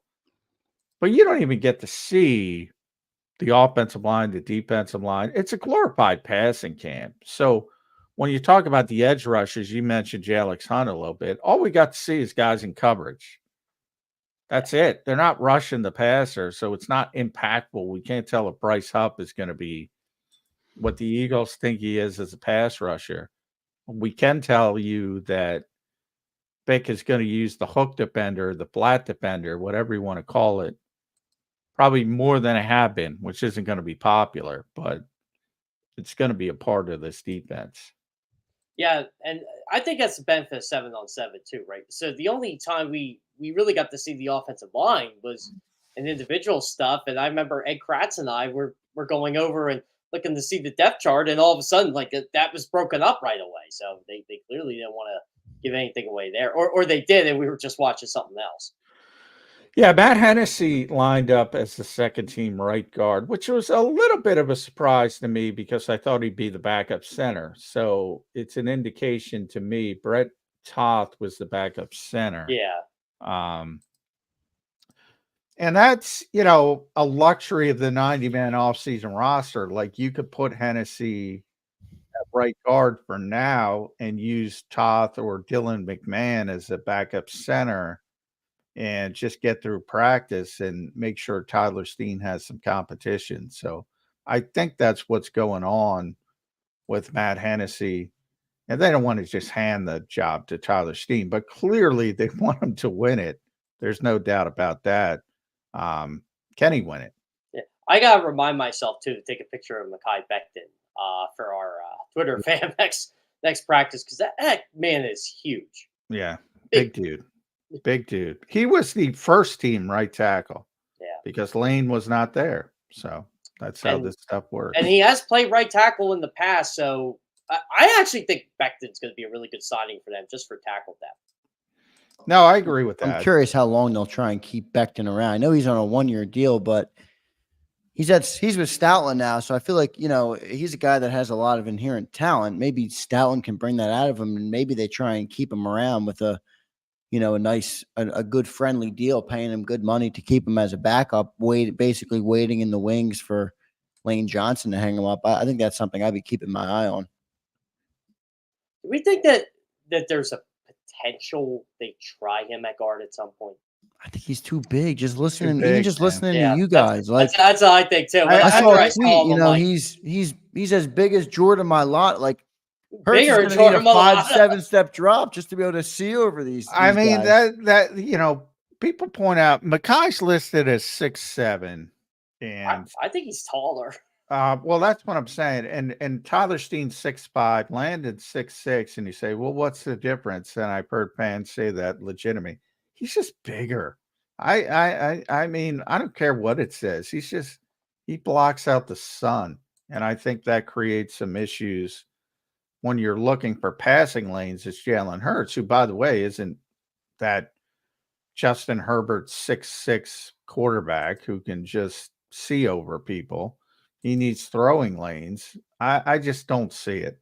And for him as well, he's a tackle, so you have to play inside. He's never played a down yeah. of guard in his football career. Yeah, I mean, that's not that easy of a switch. If I'm not, No, and it's the one not. you're working with a lot more space, guard, especially when you're a guy that's big. Like when you're that big, you value that space. Oh, and now you're like going to stuff full, them in too. between. Yeah, I mean, I don't. well, I don't see it, and by the way, I got a picture of Makai. You can't tell how big he is, but you he's send big. it to me, Johnny Mac. I can put it up. I'm trying to find it, but he, if something went wrong, if Makai Becton has to start a guard, I mean, it's got to be Tyler Steen, and if it's not Tyler Steen, it's got to be Matt Hennessy. That's how I look at it. Which is why you brought in Matt Hennessy as early as you did in free agency, because he was going to start on Atlanta's offensive line last year before he got hurt, and Atlanta ended up having one of the best offensive lines in football. Yeah, he played very well before the injuries. Now, you know who else they brought in who played very well before the injuries and won a starting job? Justin Evans. Yep. And he lasted 4 games until the injuries started again. And he never made it back. So, roll the dice and you can hope, but hope is not a strategy, as they Did say. Justin Evans end up signing anywhere? I don't think he did. No. Well, I mean, not yet, but, and I don't even know where he is if he wants, and he had a lot of injury issues, to the point where, even more than a guy like Hennessy, who essentially got 2 years wiped out with knee injuries. He's had multiple injuries, but I think people forget when Justin Evans, he was a 2nd-round pick, and he was a starter in Tampa Bay, and he looked like he was going to be a really good player, and then the injury started. And last year was a knee, and he never came back. It was October 13th, and he never came back. And it was a shame because I thought in the first game against the Patriots, when I rewatched it, I thought he played pretty well. Yeah. All year, all off season last year, I said, boy, Terrell Edmunds doesn't make a lot of sense for this defense because they want coverage safeties. Terrell Edmunds was that big. But, he's a former 1st-round pick, not former. I'm breaking my own rule. It's a 1st-round pick. Yeah. It was a 1st-round pick, and everybody's like, Terrell Edmunds. And then all of a sudden at the end of training camp, one day, Justin Evans with the starters. And we all shone aside that day. That was the Cleveland practice. Yeah. And what this was part of the plan. I'm like, it wasn't part of the plan, dude. You don't start this late. And he just won it because they wanted a coverage safety. And that's what they want in this defense. And that's what Vic wants as well. So it's CJ Gardner-Johnson back. That's a good sign for the Eagles defensively. How worried are you about Nakobe Dean, though? We were talking about that from the linebacker perspective. The more he's out, and there's no reason to push him. Like, if he's not back for OTAs, I don't think he's going to be back. I don't think he's going to be back this week. He's probably not going to be back for minicamp. And that lets Devin White play middle linebacker, and that puts Zach Bond on the field. And if they make Vic Fangio happy, could we be – because Nakobe's been penciled in forever. Everybody assumes it's going to be Nakobe and whomever. Is it still that case, Jeff?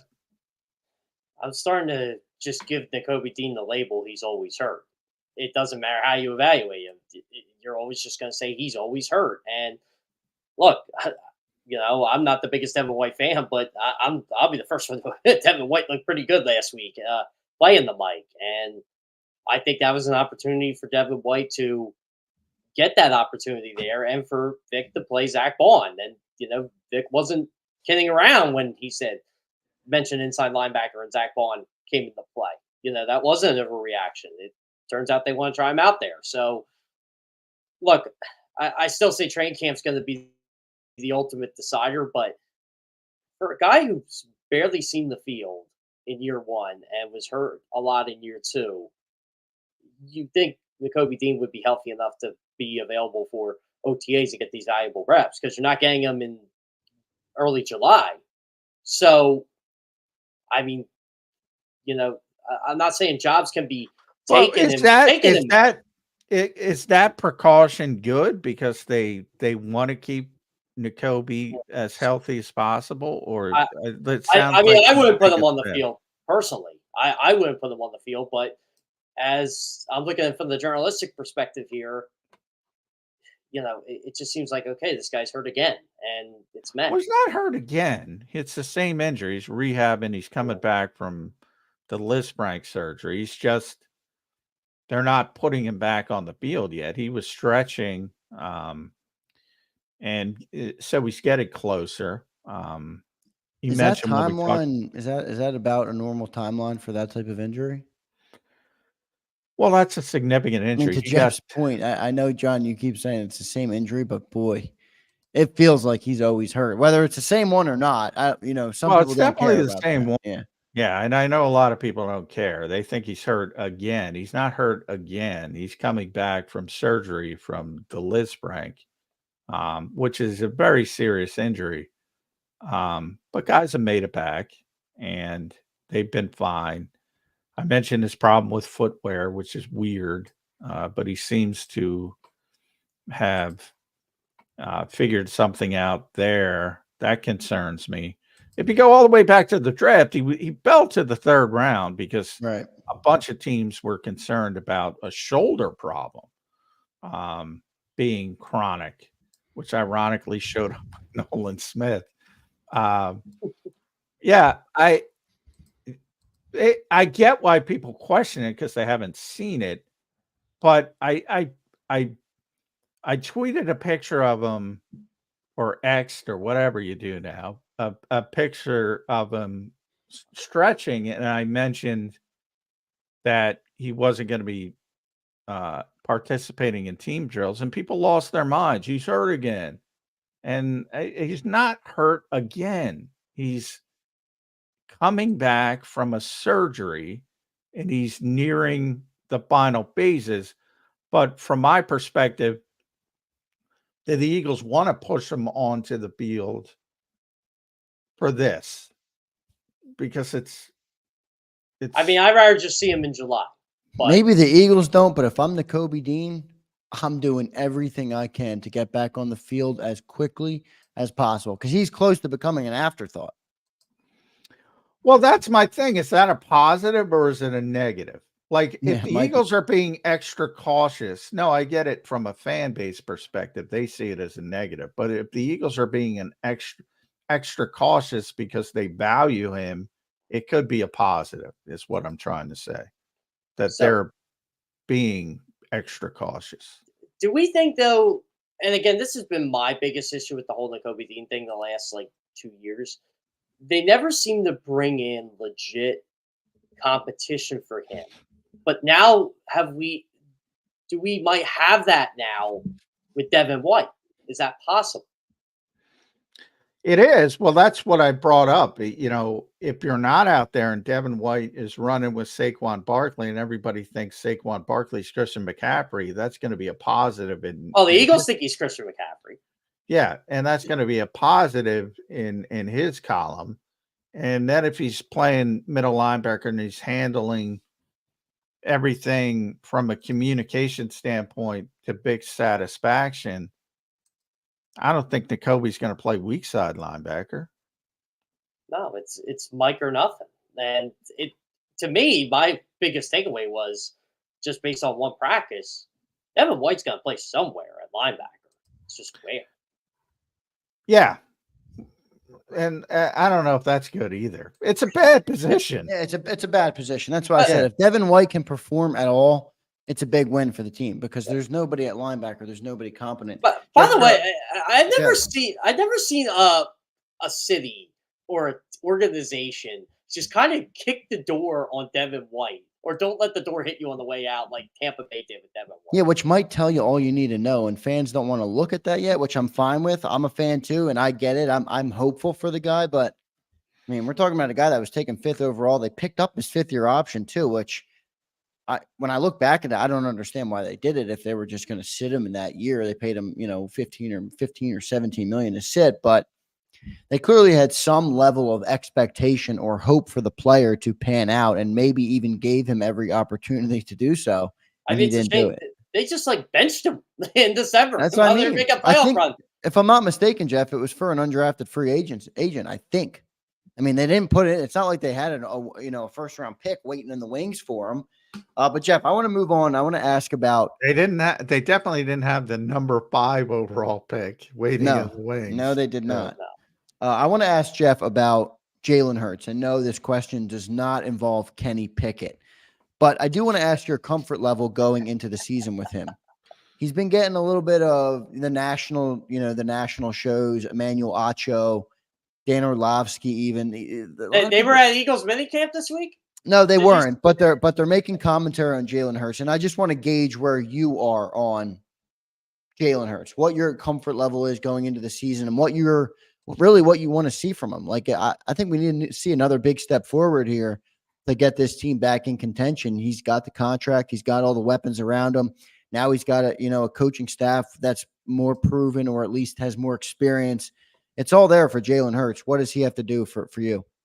I still don't think he's going to be at that MVP level that he was 2 years ago, but that's not a bad thing either.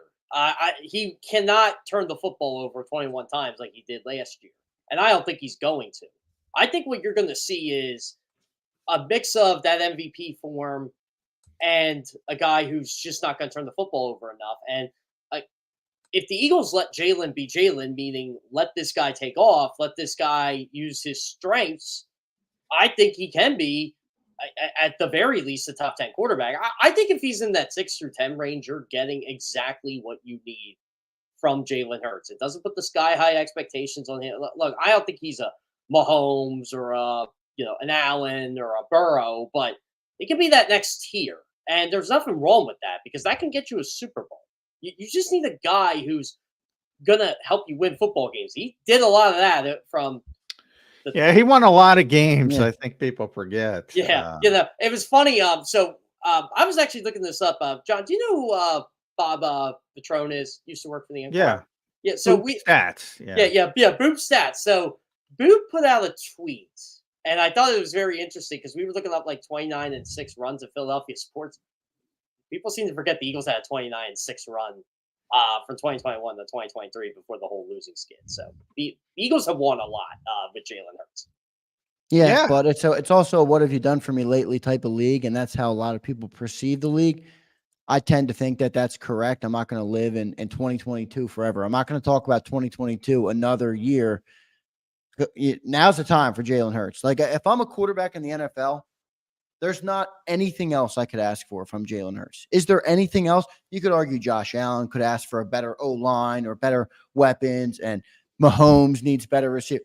Jalen Hurts needs nothing. What more do you need if you're Jalen Hurts to succeed? A better O-line? Jason Kelce? Can't go there, Jeff. I'm sorry, I can't go there. But I don't know what Tyler Steen is. Question. You know what I find ironic about most of the Jalen Hurts haters, if that's what you want to describe them, and I'm not sure if I don't know if they're all haters. I think there's some maybe that are. But. Or Dan and who's Emmanuel Acho. Oh, I think Emmanuel Acho's a hater. But they seem to all want to turn him into Brock Purdy, and they want to make him a point guard. And like, he's not a point guard. Exactly. Yeah, but that part of that is why I don't understand fully the philosophy of team building on offense. Yeah, they have a bunch of weapons, but. Well, that's what I don't understand about, and I know people get pissed at me. I don't understand about the running back nonsense about you got to get them involved in the passing game. Oh, occasionally you're going to do it. We saw it, they ran a little motion play, used Barkley as a decoy to get Kenny Gainwell the ball, which I kind of snickered at. Get the ball out of your hand to the running back. What are we doing here? What well, that's what I mean, John. Aren't the Eagles take advantage of the like strengths? It goes back to the PR thing, man. I'll end it there since we don't have that much time. But at Jeff Kerr CBS, you can follow Jeff as you see there on X. Read him at cbssports.com. But did you see Bill Barnwell's little thing on the Eagles, Jeff? He started out with your guy, unfortunately, Saquon, brought up the injury history, high ankle sprain last season, hit rate on second contracts for running backs, all the stuff we know, all the stuff the Eagles believed in right up until this offseason. Yeah, right up until Saquon Barkley became that. Yeah. And, the coordinators, we all know why they were blown out. Somebody's got to pay the piper for the collapse. As everything, he said, so much of what Philadelphia has done this offseason feels like a reaction to what went wrong down the stretch during its brutal end to 2023, which in some ways is common sense. But is it an overreaction? I don't think it's an overreaction. They got rid of what they felt was a problem in the locker room with some of their players. I think they brought in a lot of culture guys. Not saying Devin White's one of those culture guys. I don't know. I think that's a lottery ticket. You're hoping Saquon is. Saquon is. Yeah. Well, Quez Watkins ain't here anymore, so there's part of that.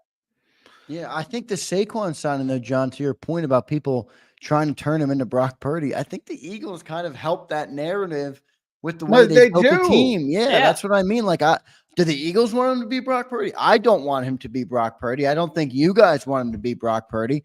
I think it's not. Is there something I'm missing here? Does Howie Roseman want him to be Brock Purdy? Why do we overreact to?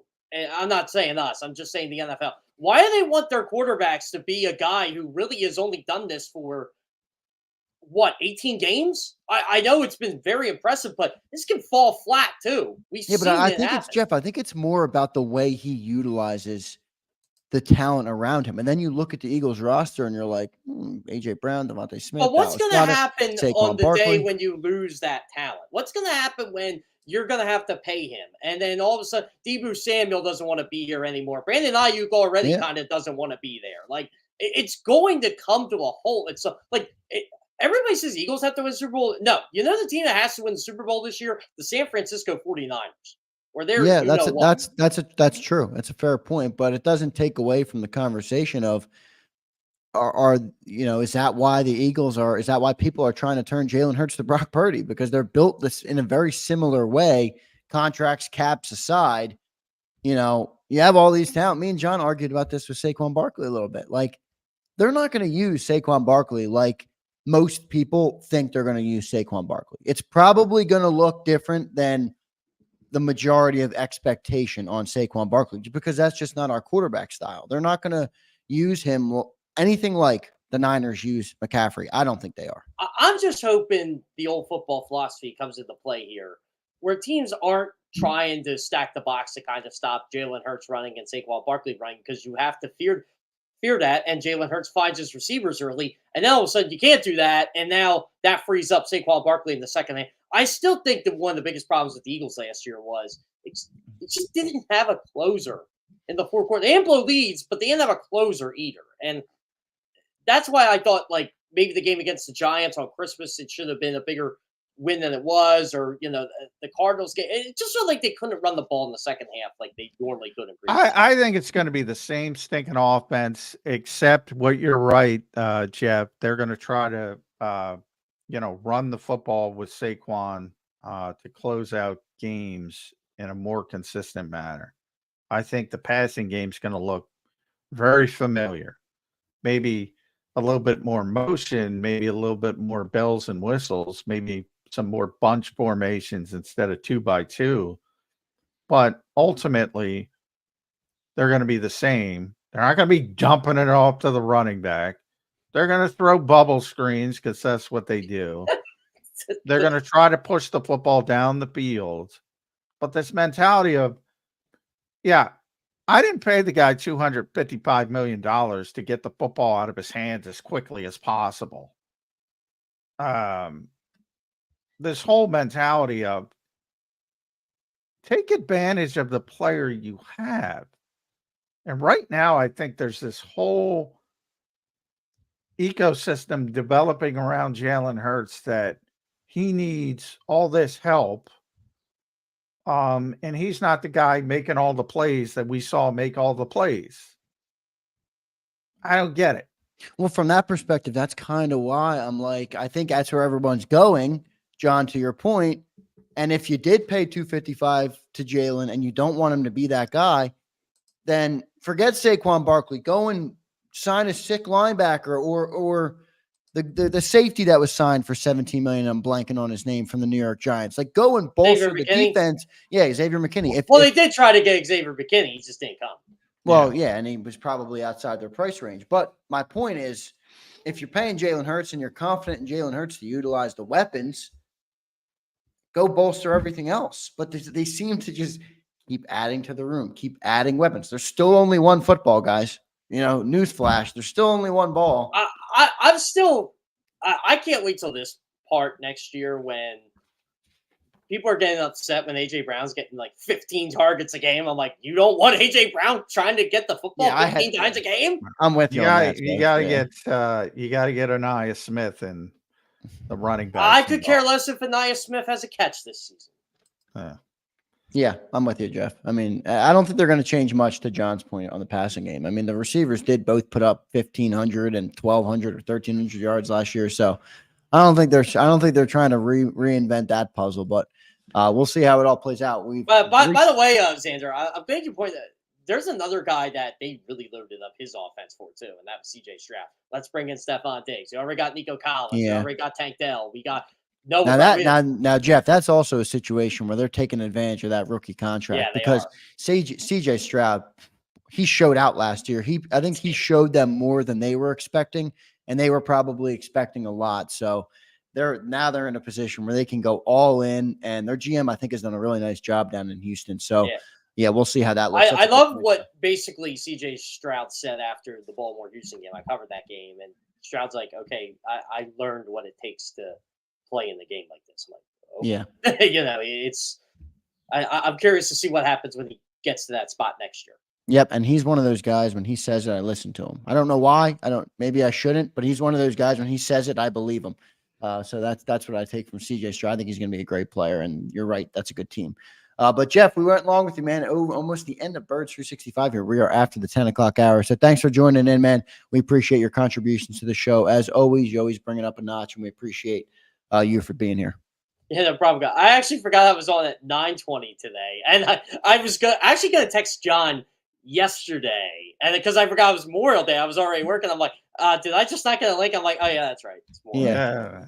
I should have said, you asked me to come on. Like, I think it was Thursday. I did the same Friday. thing when I was emailing you this morning, Jeff. I typed in 8:20, and then I'm like, oh wait, we got a different guest here. So thanks for being flexible. Thanks for joining us on this Tuesday, Jeff. Have a good rest of your day, all right, man? Yep, sounds great. Thanks, guys. Thanks, bud. Jeff Kerr. Make sure everybody follows Jeff Kerr on Twitter at Jeff Kerr CBS. does a great job for CBS Sports. Always good here on Birds 365. John, any closing thoughts on this Tuesday? We had a long weekend. No, I'm glad you and Bill kind of perked me up a little bit with the PR aspect, because I think that's been way too much of a thought process for the Eagles in this offseason, and I don't think that's a good thing. When you got rabbit ears and you're trying to sort of satiate critics or whatever you want to describe. I don't think that's a good way to do business, and I think a little bit too much of it has gone on this offseason. Yeah, so we'll see how it all plays out. I want to thank everybody in the chat, even the people who are upset with some of our takes this morning. There's quite a few of them, but that's all right.